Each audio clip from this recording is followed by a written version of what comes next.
is normal. They ought to get that woman behind them SSPD.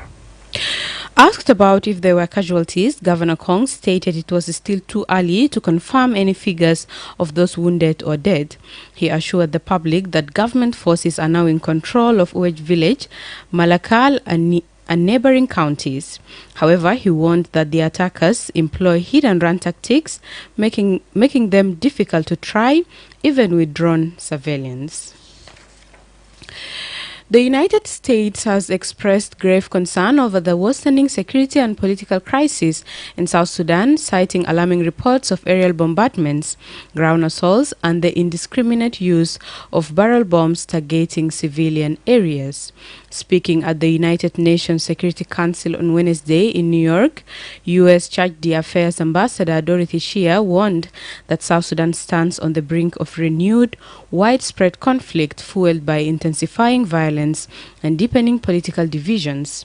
She voiced serious alarm over reports of aerial bombardments, ground assaults, and the indiscriminate use of barrel bombs in areas populated by civilians.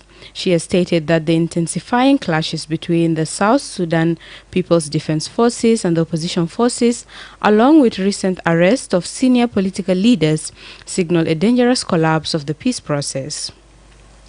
The U.S. envoy also condemned increasing restrictions placed on the United Nations mission in South Sudan by the transitional government, noting that nearly 400 incidents of movement restrictions had been reported in the last 3 months alone. She emphasized that while South Sudan's political elites continue to benefit from the country's resources, the vast majority of the population lives in deep poverty. The U.S. diplomat urged fellow council members and the international partners to increase pressure on South Sudan's leadership to end the violence, de-escalate political tensions, and return to the path of peaceful dialogue and the implementation of the peace agreement. She echoed recent statements from the African Union and the Intergovernmental Authority on Development, IGAD, calling for maximum restraint and a renewed commitment for peace.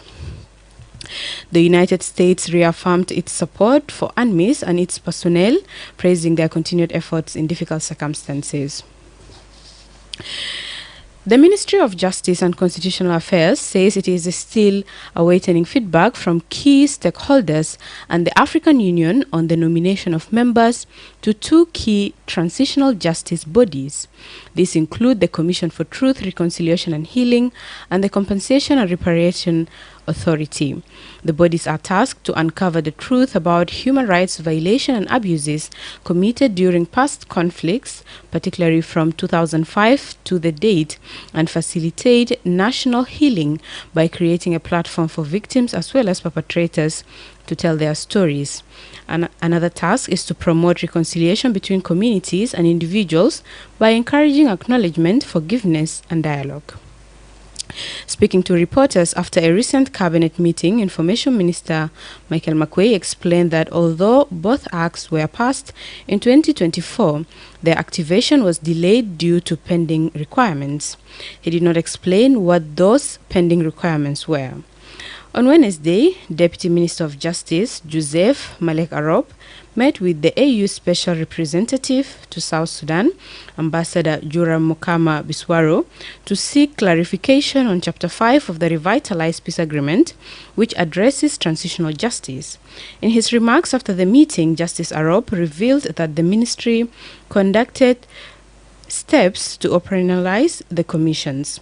However, he said the justice institution is still waiting for nomination from stakeholders and called on the African Union to nominate 3 regional representatives alongside others from South Sudan. I assure him the operationalization of Commission Truth, Reconciliation and Healing and Compensation and Reparation Authority has already we conduct operationalization, but we are still waiting for feedback from a stakeholder for nomination of Commission and also African Union to nominate 3 from them, from regional and other part from South Sudanese people here. The ministry also expressed to him the commitment of government, and we are continue implementing peace agreement. The Deputy Minister reaffirmed the government's commitment to implementing the peace agreement. In January 2025, the Council of Ministers approved a request by then Justice Minister Ruben Madol Arol to begin implementing the Commission for Truth, Reconciliation and Healing Act 2024 and the Compensation and Reparation Act 2024. South Sudan's peace agreement of 2018 provided for the establishment of a hybrid court, a Truth and Reconciliation Commission, and a reparations authority. A U.S.-based South Sudanese academic says, shall the U.S. government proceed with plans of closing the embassy in Juba, it will undermine America's ability to monitor and address challenges in South Sudan.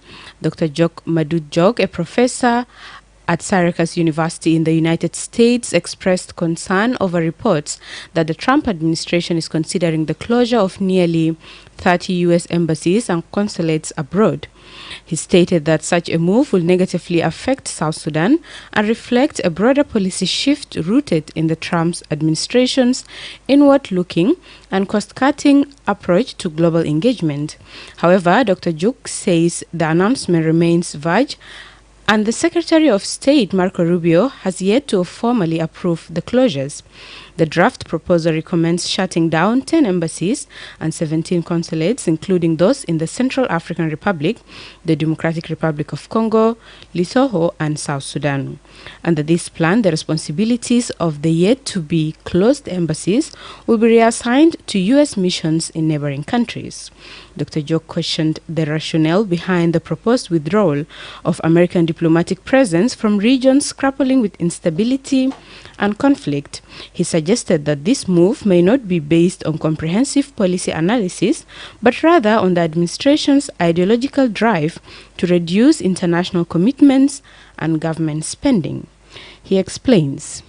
I should also add that should this policy comes to pass and the embassies close down in Juba, such an eventuality would be bad for South Sudan in many respects. One, it would mean that the U.S. can no longer bear witness to the many negative developments and challenges in the country, such as famine, disease, violence, and human rights abuses and other undemocratic practices that the South Sudan government sometimes pursues. Two, it would mean that this is now true severing of engagement between the two peoples, and the cultural exchanges would simply diminish. Research exchanges would also be lost. Dr. Juk added that the Trump administration may have not viewed South Sudan as a priority due to limited trade relations and minimal commercial interest. Perhaps the Trump administration does not really care about these things, as its interests have always been commercial, and since South Sudan does not have much trade with U.S., perhaps Washington does not see any utility in continued engagement with Juba. So this policy might, on the face of it, look detrimental to the relationships, but deep down, Washington is probably convinced that South Sudan does not really present any kind of value that is worth investing in. The final decision on the proposed closure awaits confirmation by President Trump, who is yet to comment publicly on the matter. However, the White House has stated that an official announcement will be made in due course. You are listening to iRadio Afternoon News. Top candidates of the 2024 Certificate of Primary Education exams, Moses Jerry Achiri and Gift Chandia Remis, have attributed their excellent performance to hard work and collaboration with teachers, not cheating. Moses scored 453 marks alongside Felix Lualawani, while Gift Chandia Remis, who was the top female candidate, achieved a score of 451. Speaking in an exclusive interview on iRadio Sundown Show on Wednesday, Moses, who dreams of becoming both a musician and civil engineer, rejected the notion that exam malpractices were responsible for his achievements. To me, I don't know lots of people that do that, but if there are people like that, it is because of lack of confidence. They don't believe in themselves to do it alone. That's why they cheat. If I'm alone at home, I read like around 5 hours. At school, I can take it to the teachers and my colleagues to help me. If my colleagues don't know, I'll take it to the teacher to help me. And if I'm at home, I take it to my parents to help me. And if I'm alone, I'll try to approach it in another way. Juba Christian Center Model Primary School, located in Central Equatorial State, had a standout performance in 2024, emerging as one of the top 12 schools in the country with an impressive 89.1% pass rate. 8 out of the best 13 pupils in the country were from this school. When asked about the pupils' performance, the school's Director of Studies, Abonga Richard, attributed their excellent results to a combination of effort, discipline, and smart learning strategies. Abonga shared key strategies that contributed to the school's success. We make sure that our learners are always concentrating. That is the first thing, and above all is discipline. We do focus too much in the discipline of learners. If they are disciplined enough, they will be able to do something better, because the moment if you talk to them, they'll be able to follow you. And there's a lot of activities that we always do, like group discussions, and even the one of this year we have already started preparing them because we want to maintain our positions. And also time management, because they always come early to school, and before 7 we should make sure that they should do something like revising. They're also doing presentation. All these things made them to perform very well. Meanwhile, Gift Chandia Remis, the top female candidate in the 2024 exams with a score of 451, expressed her aspirations of becoming South Sudan's first female pilot. She's appealing to well-wishers to help support her academic journey, particularly with her school fees. I need them to help me to pay me school fees. I should finish my school up to I reach to that level. In the 2024 exams, mathematics and Islamic religious education were noted as subjects with relatively lower performance levels, while science and Christian religious education showed improvement across the board. And finally, South Sudan, with financial support from the World Bank, has launched a $100 million major renovation project targeting 200 schools and teachers' education institutions across the country. The project is part of a 5-year initiative titled Building Skills for Human Capital Development. It aims to boost educational infrastructure and teachers' capacity, contributing to long-term national development and human capital growth. Speaking to the media during an inspection visit to Rajaf School, one of the historical schools marked for renovation, Grace Lage, resource safeguarding specialist at the Ministry of General Education, says the teachers will also benefit from the project. This project is called Building Skills for Human Capital Development. It is a 5-year project. The project budget is about 100 million and it is funded by World Bank. It is done through the government of South Sudan. And that is why we are working very hard and we want the community to support us so that it is a success. The project will support teachers, especially the ones that we are going to operationalize. We will bring teachers, the ones that will do it less. The Minister of General Education affirmed that in addition to renovating schools, the project will prioritize the development of teachers' colleges to strengthen the national teaching workforce.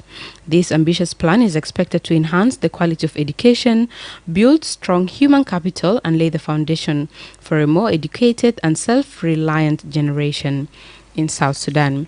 This is iRadio News, and now to the regional and international news with Madrama James.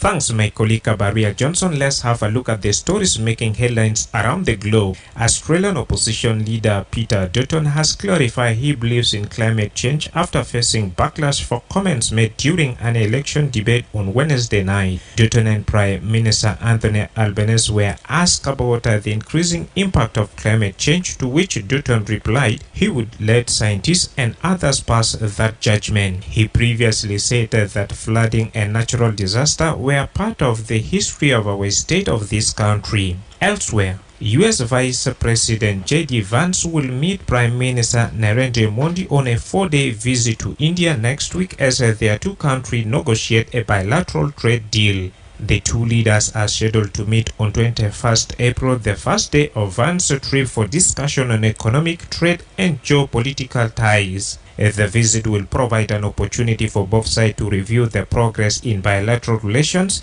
India's foreign ministry said in a statement. Finally, Donald Trump's special envoy Steve Wexford and top diplomat Marco Rubio will hold talks with European counterparts in Paris later on Thursday to discuss efforts to end the war in Ukraine. Ukraine's foreign minister and defense minister have arrived in the French capital to take part in the discussions.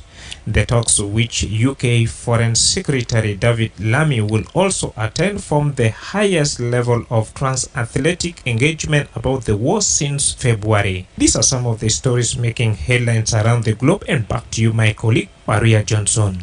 Thank you, Madrama, and now to the sports news with Lasuba Memo.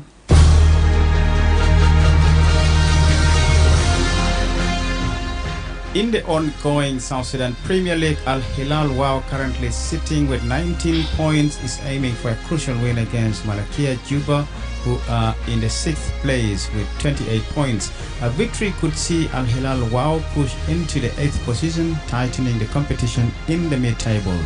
While Lier Lion Hunter, currently 12th with 11 points, is eyeing a win over Nile City, which would bring them up to 14 points, putting them level with Olympic rank, who hold 10th place but have 2 matches in hand. Meanwhile, Nile City remains in search of their first win in the tournament and will be eager to break their winless streak against Yei Lion Hunter. The upcoming matches are shaping up to be decisive for the lower half of the table as teams fight to avoid the relegation zone and improve their standings. Still in football, Arsenal have once again won over Real Madrid in the UEFA Champions League, winning 2-1 in the second leg of the quarterfinals. This victory secures their place in the semi-finals, where they will face Paris Saint-Germain. Meanwhile, Inter Milan have also progressed to the semi-finals after drawing 2-2 with Bayern Munich in yesterday's second leg match in Italy. Their first leg win gave them the advantage they needed to move forward, setting up a clash with Barcelona in the next round. In basketball, the Miami Heat eliminated the Chicago Bulls to progress in the NBA play-in tournament, beating the 6-time championship winners 109-90. Tyler Hero scored 38 points as the Heat set up a game against the Atlanta Hawks, with the winner earning the right to take on top-seeded Cleveland Cavaliers in the first round of the Eastern Conference playoffs. The Heat's victory came after 3 regular season defeats by Bulls. In the Western Conference, the Dallas Mavericks beat the Sacramento Kings 120-106 to set up a play in the tie against Memphis Grizzlies. Klay Thompson scored 23 points, 16 of which came in the second quarter alone, to advance against the Grizzlies. That's all in the world of sports. Back to you, Baria Johnson.